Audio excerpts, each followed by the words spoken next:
As.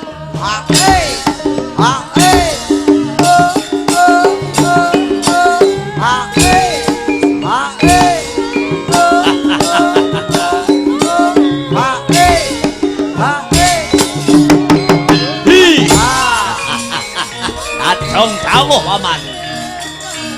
As.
Ridho mawur mangawur-wurahan pengarane ngajurit gong maguru kongso tetek kaya butula war pandriting kurangga esti miwang dwaja kang kegitir ora kata ingkang dwaja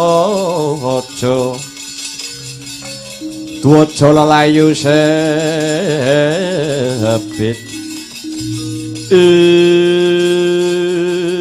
wet latalah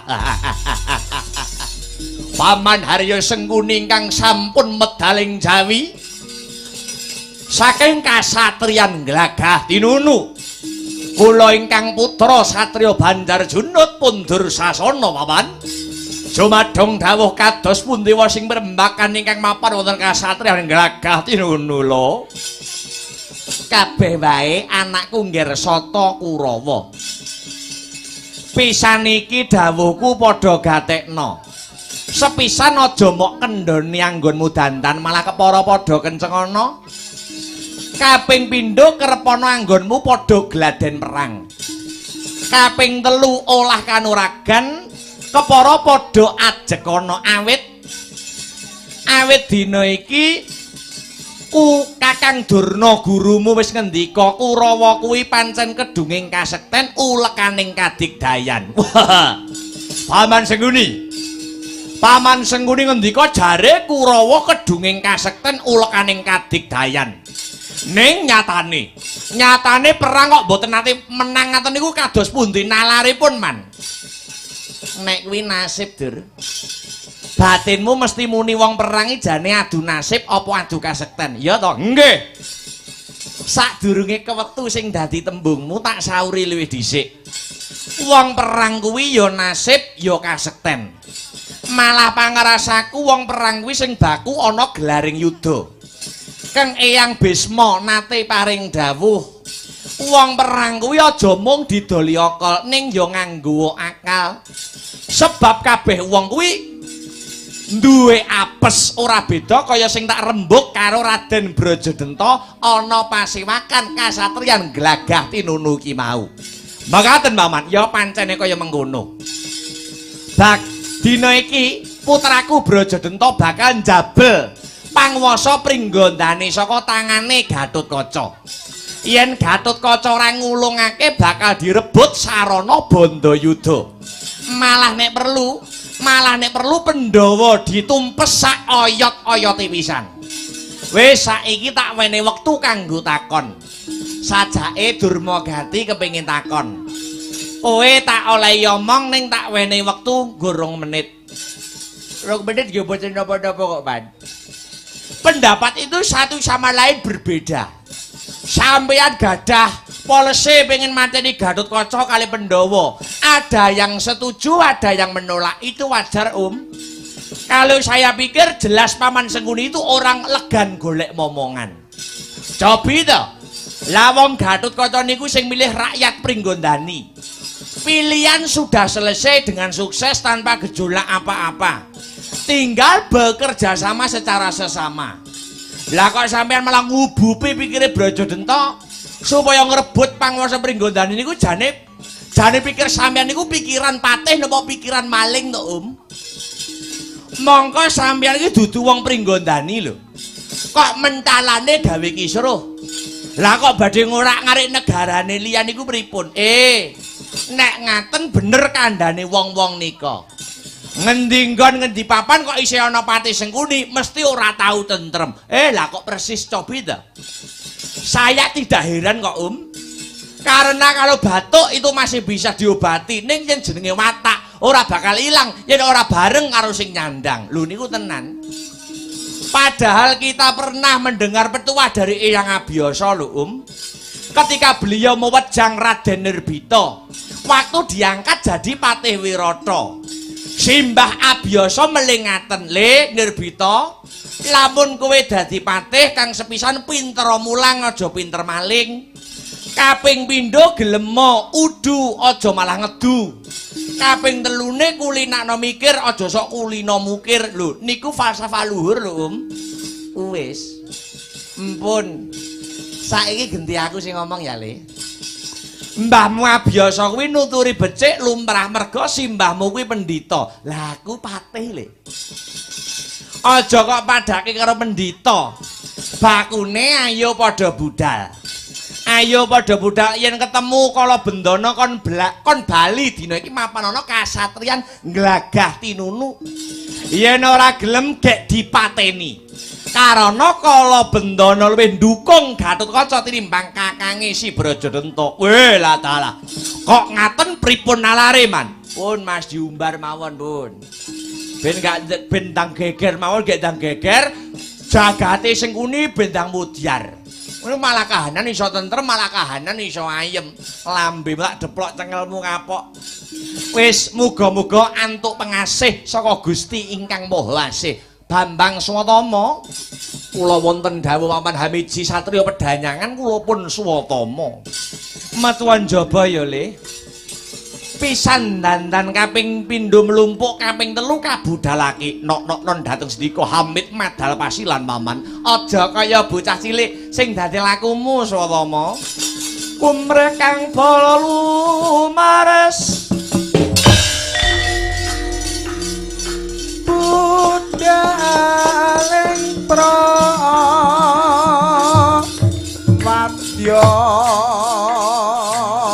kuswa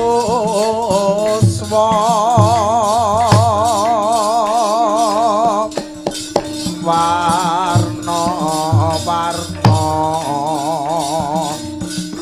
busanane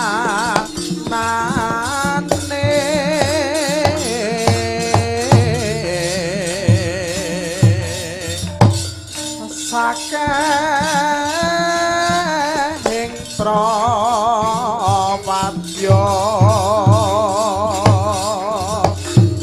abrabusana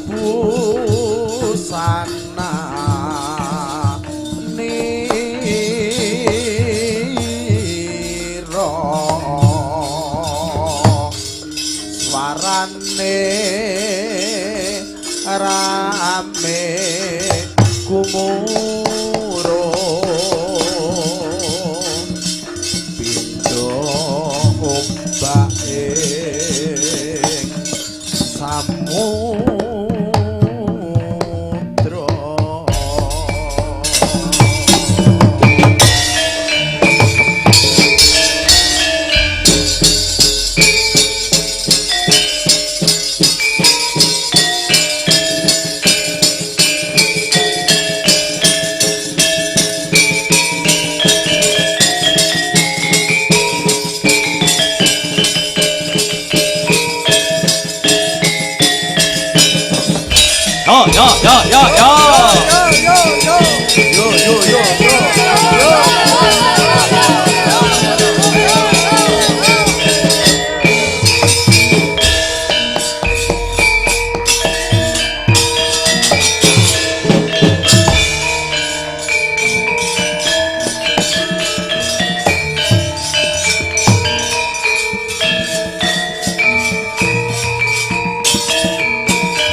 As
maju, maju. Yo yo yo. Yo yo yo yo.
Satrio Banjar Junut Dursasana iki. Hi. Oh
handedel gayoga kono risang ramandaya badyana yaksa gung cangkrama namane wil katak sini jejagi troning wareh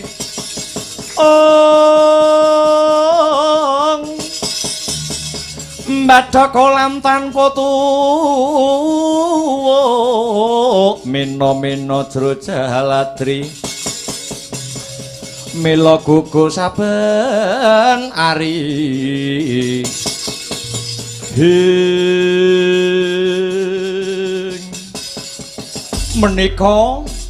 menika Raden Kala Bendana ingkang nembe kundur saking kasatriyan Glagah Tinunu. Kados pundi Raden? Kados pundi menapa Raden Brajadanta sampun dipun kanthi mapan wonten ing negari Pringgondani anyekseni anak Mas Gatotkaca anggenipun badhe kawisuda jumeneng ratu. Iya. Piye Om? Paman Brajadanta wis samapta apa durung? Wela dalah padeban. Luput saka kudangan mrucut saka gendongan. Kok ngaten liripun kados pundi, Raden? Ngene ya padeban. Aku wis kelakon ngadhep Kakang Brajadanta. Kakang Brajadanta wis ndak kanthi bebarengan lakuku nyekseni wisudan Ratu Anyar. Ning tinemune Kakang Brajadanta mbalela padeban. Kakang Brajadanta ora sarujuk mbok menawa si Gatotkaca kang kajumenengake dadi ratu. Sing luwih mrihatinake ing wektu dina iki Kakang Brajadanta bakal ngrebut bali panguwasa Praja Pringgondani. Janjane wis ora kurang-kurang nggonku ngelingke nanging Kakang Brajadanta babar blas ora gagas apa sing dadi kandhane Kala Bendana panemban. Ya jagat ya dewa ya Bathara. Kok saged ngaten penggalihipun Raden Brajadanta nggih Raden? Aku ora gumun kok panemban. Kala Bendana ora gumun. Bisane Kakang Brajadanta mangrutingal kaya mengkono sebab kasatriyan Glagah Tinunu ketekan sang provokator Patih Sengguni. Mula Kala Bendana percaya Kakang Brajadanta mesti bubar, diurup-urup, dikoroki kupinge karo tikus Sengguni.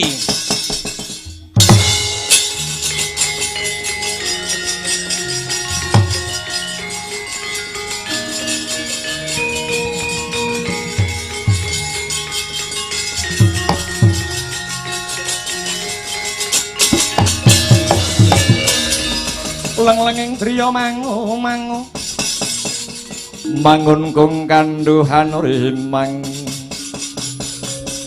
olir lena tanpa kanen olir lena tanpa kanen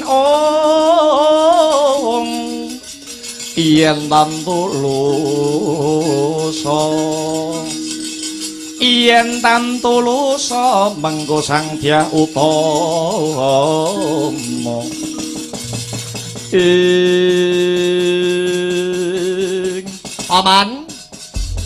Paman Kala Bendana paman. Piye Antasena? Sumingkira sawetara. Aku bakal nyingkirke para Kurawa saka kupengane Paman Brajadanta.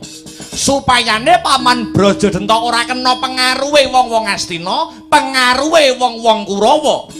Mangkono, Ger. Iya, Paman. Karepen aku lan Siwa Senggana kang murba kang sarta masesa.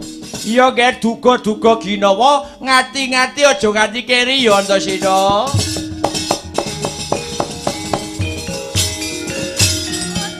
Handedel gayung kono risang ramandaya pati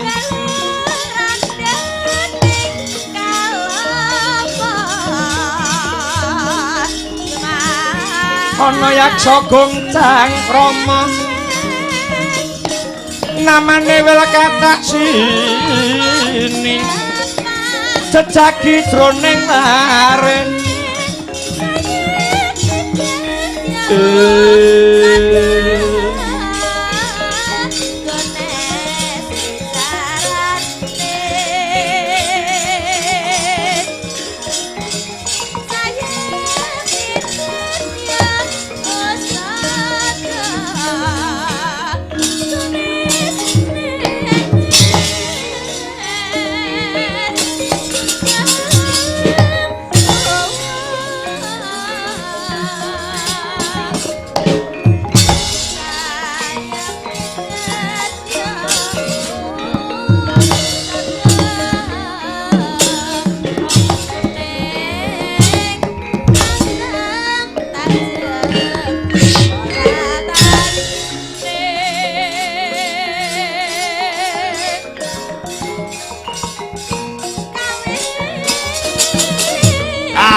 ana dongeng entek-entek si panunggul paten ana panunggul apa dosane dosa ngungkuli sasama aja tindak kualat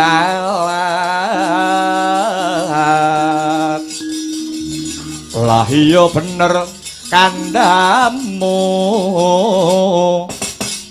lali sumber katilasan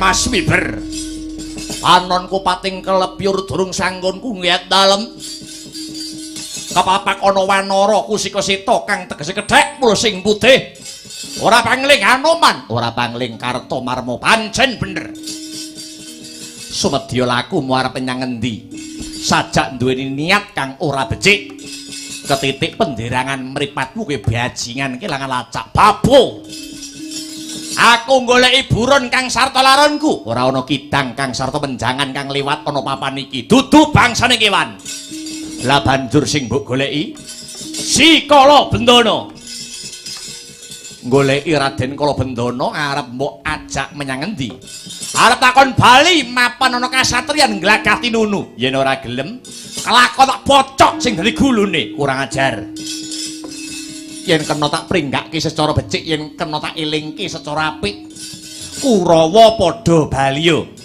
para Kurawa padha sumingira iki perkarane Raden Brajadenta kelawan Raden Harya Gatotkaca iki perkarane Glagah Tinunu kang sarta perkarane negara Pringgandani kowe wong-wong Kurawa kowe wong-wong Astina kowe wong-wong Neneka ora usah melu-melu campur melu-melu urusan ing antaraning Pringgandani kelawan kasatriyan Glagah Tinunu mbah redep yen kowe ora gelem sumingkir nyiwah utawa nengen saka pawan kene ana kethek tak lokke sak dosane wani karo aku entek wedine kari wanine ya yen pancen sata Kurawa arep ngruyuk Anoman ning wanti-wanti welingi Anoman meling apa dalange sapa tanggapane ning ndi tanggapane pira kok iso Kurawa ngalahne Anoman ndi jajal ndelok kaya ngapa edan-edanan ora usah medeni karo Kurawa ora usah meden-medeni Kartomarma wis dadi sumpahe prajurit ora bakal mundur yen durung dadi gotongan bagus maju kepara ngarsa leganing atimu ya gedhemu cilik dhuwurmu ndek kopat kapita kaya buntute ula tapanging kejero manuk beranjangan tengkang kandring kulitmu jumengleng sudoanmu yen pancen kowe pendhita sekti tanpa waji teguh tanpa meguru wateken aji japa mantramu tumpang suh tebiadatamu melengsati gamu aja takon dosa kowe hei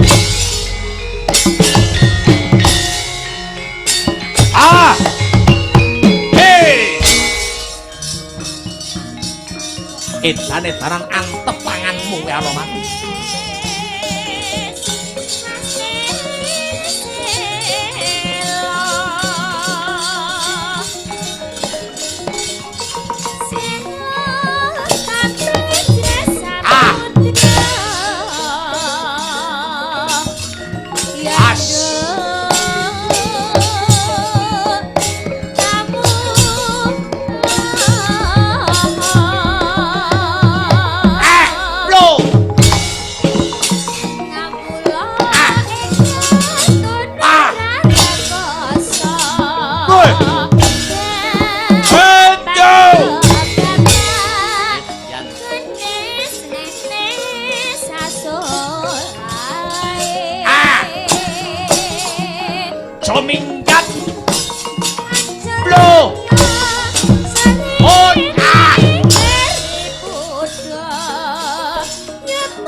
tenanan aku.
Apa iki jane?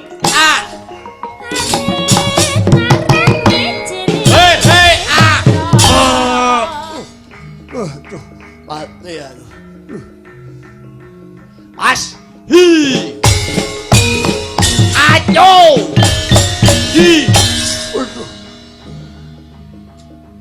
Hi. Hei. Oh. Wah.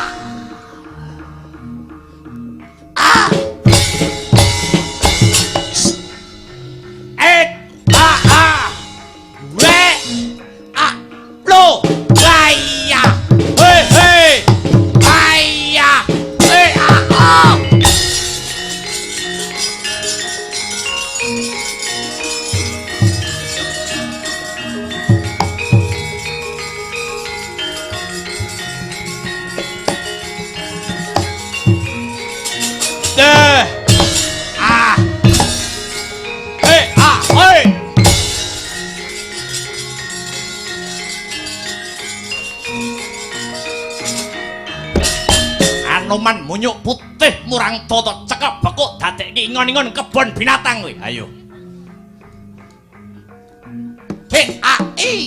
Wah. Ambruk kowe. Bongko. Oh, waya. Oh. Salen mungsuh Antasena iki.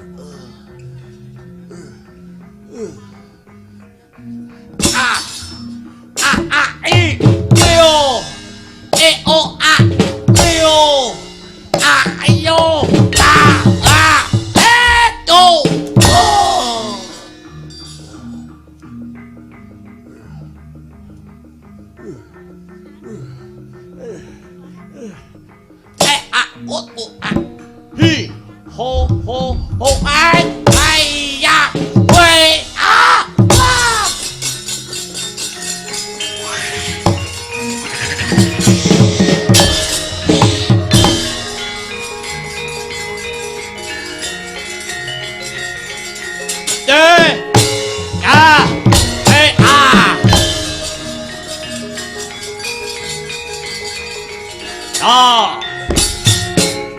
bongkok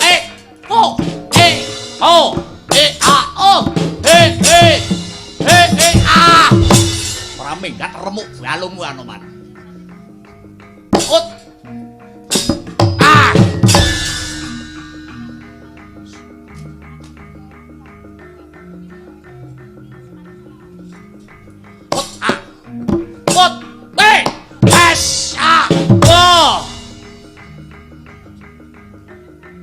Alah kowe.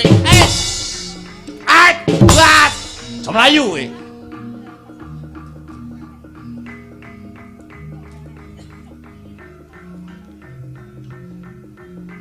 Ha ha. Tak. Kowe tak oh. Wah. Tombak trolong. Bosok kowe. Bahaya.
Ayo, sapa mungsuhku?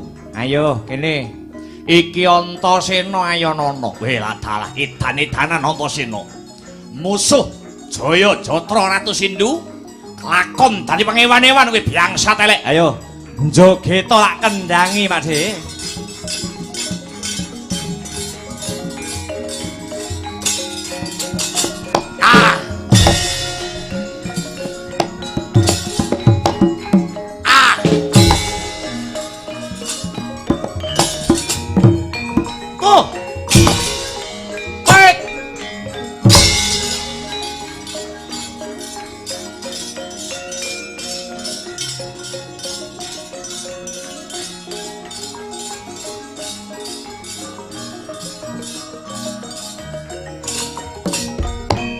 Antasena, mundura kowe sing kudune sumingkir.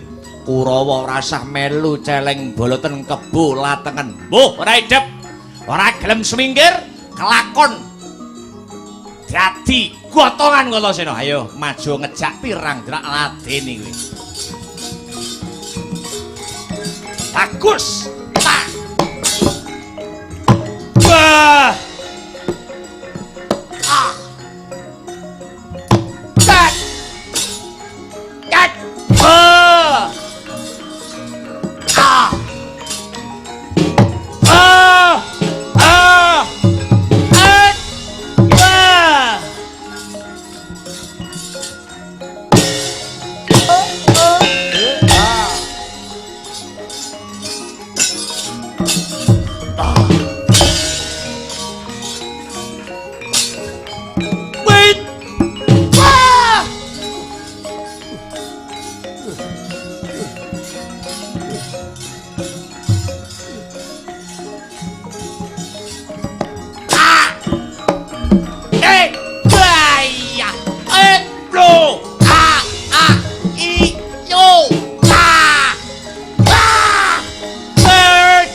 Endi liyane?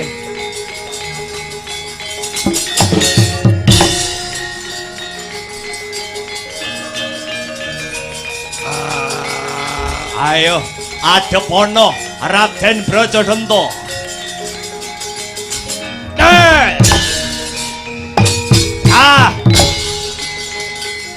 Weh, lah salah. Wah.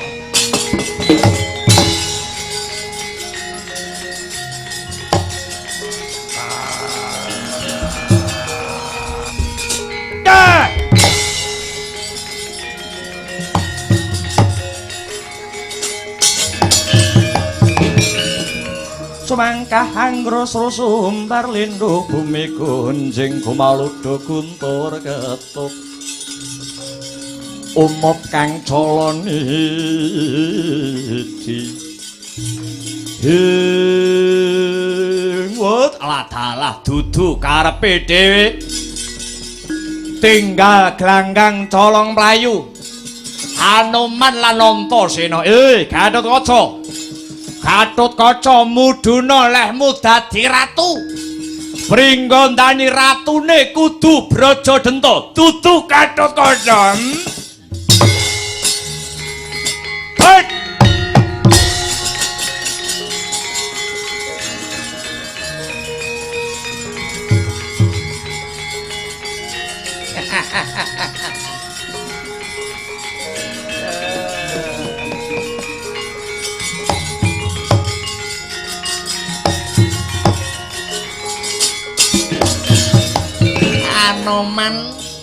Anoman lan Antasena ora wani ngadepi Brajadanta ya. Ngger Brajadanta, aja cilik atimu. Pamanmu Sengkuni sing ning mburimu. Tak dombani saka kadohan, Ngger. Patenana Gatotkaca tak pendhawane pisan.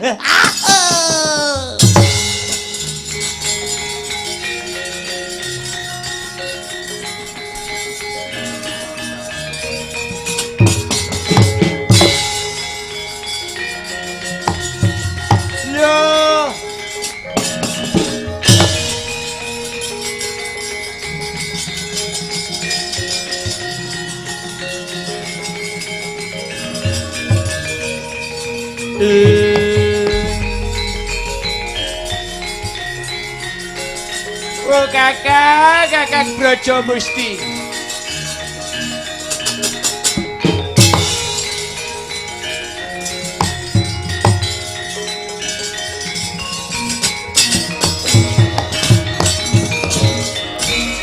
Manganjur laku ning angin gugur agraning arega.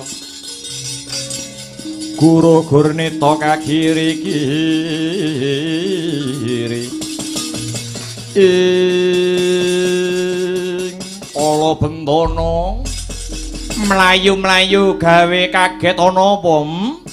Wah Kakang Brajamusti ketiwasan yo Kang. Kakang Brajadanta ora karenan penggalihe babakan Gatotkaca arep pinilih dadi ratu. Malah saiki Kakang Brajadanta bakal merang kampuh jingga gajah gelar bondan kang tanpa payung. Iya jagat Dewa Bathara, pasisane Ngabathara jagat. Kamangka Kakang Brajadanta biyen wis nyarujuki kalamun Gatotkaca kang dadi ratu.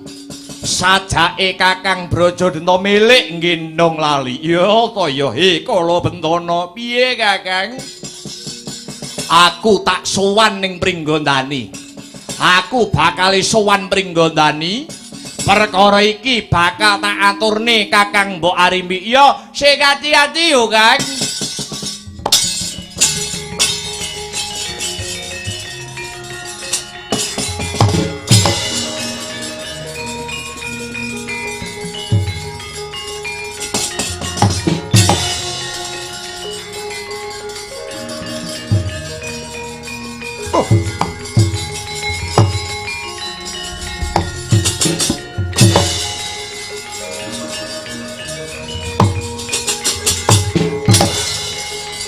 ora mikir